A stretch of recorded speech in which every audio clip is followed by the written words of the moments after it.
श्री दुर्गा सप्तशती पाठ अध्याय 1। ओम दो दुर्गाय नमः। इस अध्याय में मेधा ऋषि का राजा सुरत और समाधि को भगवती की महिमा बताते हुए मधुकैट भवत का प्रसंग सुनाना। भगवान विष्णु के सो जाने पर मधु और कैटब को मारने के लिए कमल जन्मा ब्रह्मा जी ने जिनका स्तवन किया था, उन महाकाली देवी का मैं सेवन करता हूँ।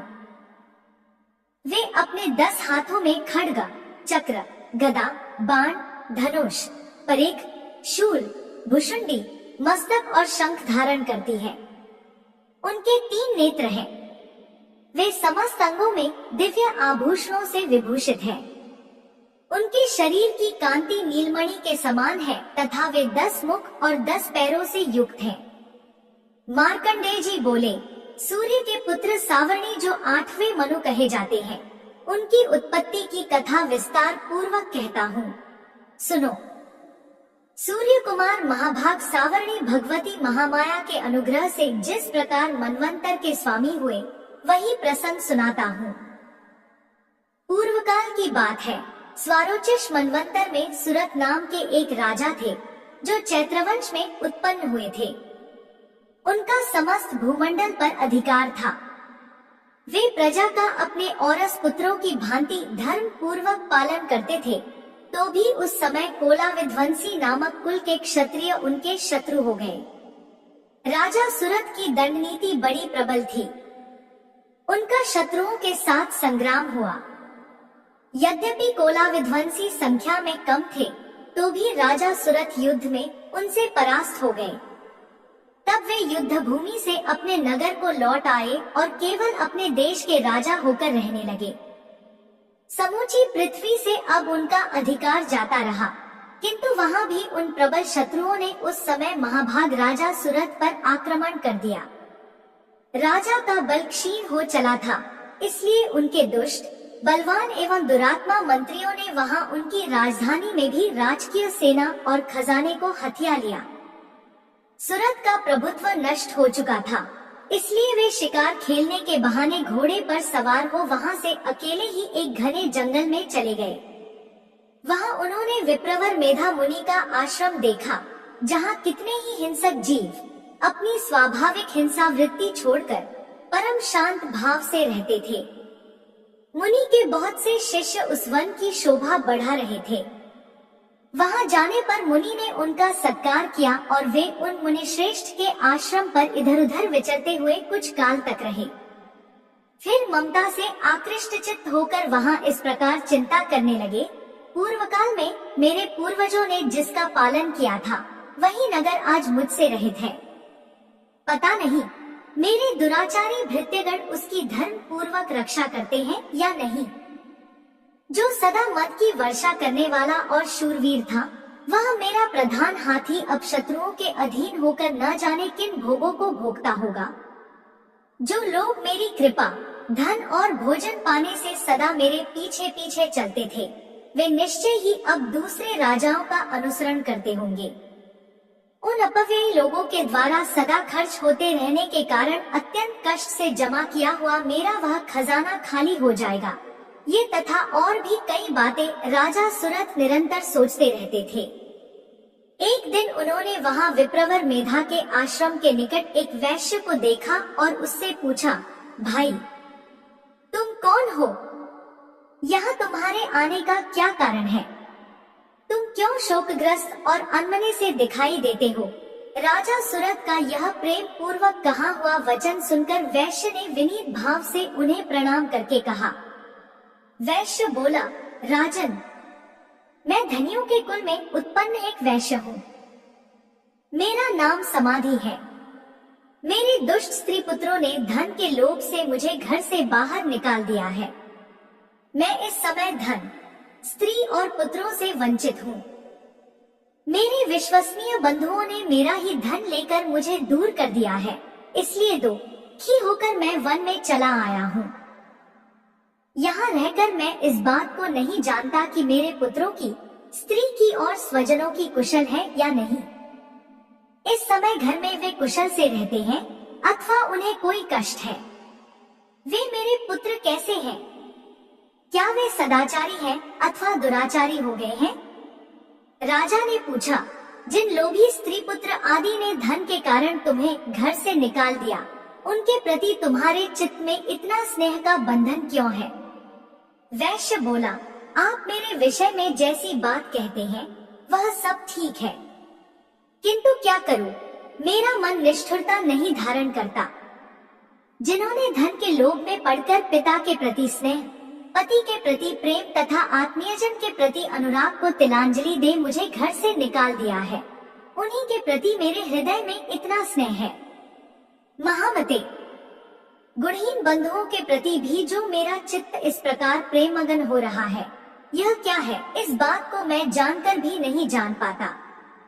उनके लिए मैं लंबी सांसें ले रहा हूँ और मेरा हृदय अत्यंत दुखित हो रहा है।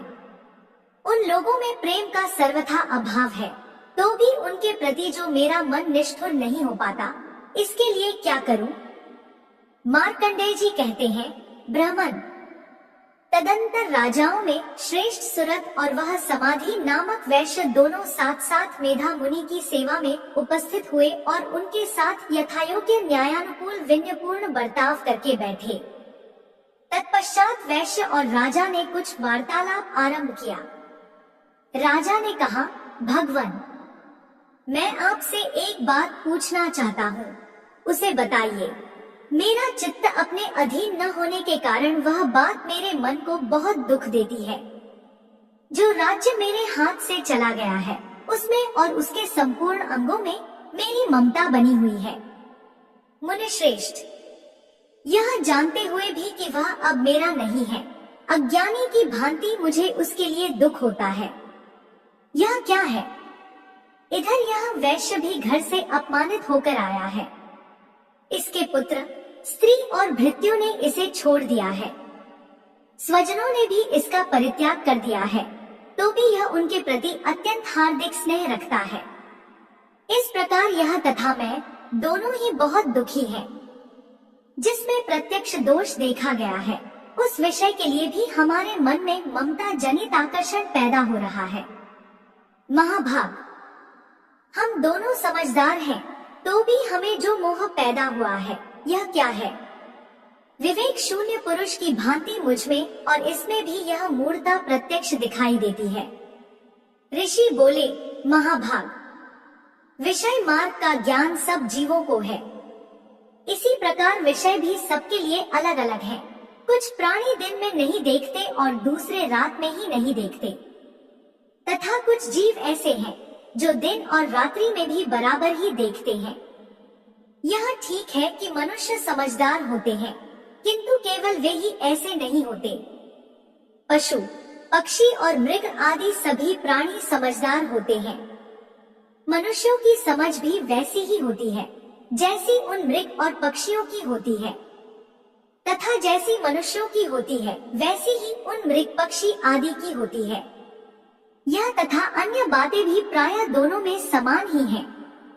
समझ होने पर भी इन पक्षियों को तो देखो, ये स्वयं भूख से पीड़ित होते हुए भी मोहवश बच्चों की चोंच में कितने चाव से अन्न के दाने डाल रहे हैं।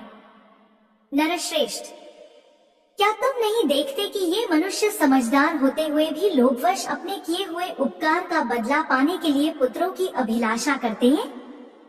यद्यपि उन सब में समझ की कमी नहीं है, तथापि वे संसार की स्थिति जन्म मरण की परंपरा बनाए रखने वाले भगवती महामाया के प्रभाव द्वारा ममता में भंवर से युक्त मोह के गहरे गर्त में गिराए गए हैं। इसलिए इसमें आश्चर्य नहीं करना चाहिए। जगदीश्वर भगवान विष्णु की योग निद्रा रूपा जो भगवती महामाया है, उन्हीं से यह जगत मोहित हो रहा है। वे भगवती महामाया देवी ज्ञानियों के भी चित्त को बलपूर्वक खींचकर मोह में डाल देती हैं।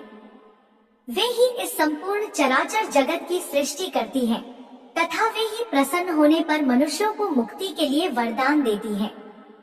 वे ही परा विद्या, संसार बंधन और मोक्ष की हेतु भूता सनातनी देवी तथा संपूर्ण ईश्वरों की भी अधीश्वरी है। राजा ने पूछा, भगवान, जिन्हें आप महामाया कहते हैं, वे देवी कौन है? ब्राह्मण, उनका आविर्भाव कैसे हुआ? तथा उनके चरित्र कौन कौन है। ब्रह्मवेत्ताओं में श्रेष्ठ महर्षि। उन देवी का जैसा प्रभाव हो, जैसा स्वरूप हो और जिस प्रकार प्रादुर्भाव हुआ हो, वह सब मैं आपके मुख से सुनना चाहता हूँ।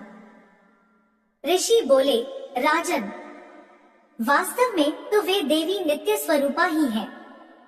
संपूर्ण जगत उन्हीं का रूप है तथा उन्होंने समस्त विश्व को व्याप्त कर रखा है, तथापि उनका प्राकट्य अनेक प्रकार से होता है। वह मुझसे सुनो। यद्यपि वे नित्य और अजन्मा हैं, तथापि जब देवताओं का कार्य सिद्ध करने के लिए प्रकट होती हैं, उस समय लोक में उत्पन्न हुई कहलाती हैं। कल्प के अंत में जब संपूर्ण जगत एकाणम में निमग्न हो रहा था और सबके प्रभु भगवान विष्णु शेषनाग की शया बिछाकर योग निद्रा का आश्रय ले सो रहे थे, उस समय उनके कानों के मैल से दो भयंकर असुर उत्पन्न हुए, जो मधु और कैटभ के नाम से विख्यात थे। वे दोनों ब्रह्मा जी का वध करने को तैयार हो गए। भगवान विष्णु के नाभि कमल में विराजमान प्रजापति ब्रह्मा जी ने जब उन दोनों भयानक असुरों को अपने पास आया और भगवान को सोया हुआ देखा, तब एकाग्र चित्त होकर उन्होंने भगवान विष्णु को जगाने के लिए उनके नेत्रों में निवास करने वाली योग निद्रा का स्तवन आरंभ किया, जो इस विश्व की अधीश्वरी, जगत को धारण करने वाली, संसार का पालन और सहार करने वाली तथा तेज स्वरूप भगवान विष्णु की अनुपम शक्ति है। उन्हीं भगवती निद्रा देवी की भगवान ब्रह्मा स्तुति करने लगे। ब्रह्मा जी ने कहा, देवी, तुम ही स्वाहा, तुम ही स्वधा और तुम ही वशटकार हो। स्वर भी तुम्हारे ही स्वरूप है। तुम ही जीवन दायिनी सुधा हो। नित्य अक्षर प्रणव में अकार, उकार, मकार इन तीन मात्राओं के रूप में तुम ही स्थित हो तथा इन तीन मात्राओं के अतिरिक्त जो बिंदु रूपा नित्य अर्धमात्रा है, जिसका विशेष रूप से उच्चारण नहीं किया जा सकता, वह भी तुम ही हो। देवी, तुम ही संध्या, सावित्री तथा परम जननी हो। देवी, तुम ही इस विश्व ब्रह्मांड को धारण करती हो। तुमसे ही इस जगत की सृष्टि होती है। तुम ही से इसका पालन होता है और सदा तुम ही कल्प के अंतर में सबको अपना ग्रास बना लेती हो। हे देवी, इस जगत की उत्पत्ति के समय तुम सृष्टि रूपा हो, पालन काल में स्थिति रूपा हो तथा कल्पांत के समय संहार रूप धारण करने वाली हो। तुम ही महाविद्या, महामाया, महामेधा, महासमृति, महामोहरूपा, महादेवी और महासुरी हो। तुम ही तीनों गुणों को उत्पन्न करने वाली सबकी प्रकृति हो। भयंकर कालरात्रि, महारात्रि और मोहरात्रि भी तुम ही हो। तुम ही श्री, तुम ही ईश्वरी और तुम ही बोध स्वरूपा बुद्धि हो। लज्जा, पुष्टि, तुष्टि, शांति और क्षमा भी तुम ही हो। तुम खड्गधारिणी, शूलधारिणी, घोर रूपा तथा गदा, चक्र, शंख और धनुष धारण करने वाली हो। बाण, भुषुंडी और परेख ये भी तुम्हारे अस्त्र हैं। तुम सौम्य और सौम्यतर हो। इतना ही नहीं, जितने भी सौम्य एवं सुंदर पदार्थ हैं, उन सब की अपेक्षा तुम अत्यधिक सुंदरी हो। पर और अपर सबसे परे रहने वाली परमेश्वरी तुम ही हो। सर्व स्वरूपे देवी, कहीं भी सतसत रूप जो कुछ वस्तुएं हैं और उन सब की जो शक्ति है, वह तुम ही हो। ऐसी अवस्था में तुम्हारी स्तुति क्या हो सकती है? जो इस जगत की सृष्टि, पालन और सहार करते हैं, उन भगवान को भी जब तुमने निद्रा के अधीन कर दिया है, तब तुम्हारी स्तुति करने में यहाँ कौन समर्थ हो सकता है? मुझको, भगवान शंकर को तथा भगवान विष्णु को भी तुमने ही शरीर धारण कराया है, अतः तुम्हारी स्तुति करने की शक्ति किसमें है? देवी, तुम तो अपने इन उदार प्रभावों से ही प्रशंसित हो। ये जो दोनों दुर्धर्ष असुर मधु और कैटभ हैं, इनको मोह में डाल दो और जगदीश्वर भगवान विष्णु को शीघ्र ही जगा दो। साथ ही इनके भीतर इन दोनों महान असुरों को मार डालने की बुद्धि उत्पन्न कर दो। ऋषि कहते हैं, राजन, जब ब्रह्मा जी ने वहां मधु और कैटब को मारने के उद्देश्य से भगवान विष्णु को जगाने के लिए तमोगुण की अधिष्ठात्री देवी योगनिद्रा की इस प्रकार स्तुति की, तब वे भगवान के नेत्र, मुख, नासिका, बाहु, हृदय और वक्ष स्थल से निकलकर अव्यक्त जन्मा ब्रह्मा जी की दृष्टि के समक्ष खड़ी हो गईं। योग निद्रा से मुक्त होने पर जगत के स्वामी भगवान जनार्दन उस एकार्णव के जल में शेषनाग की शया से जाग उठे। फिर उन्होंने उन दोनों असुरों को देखा।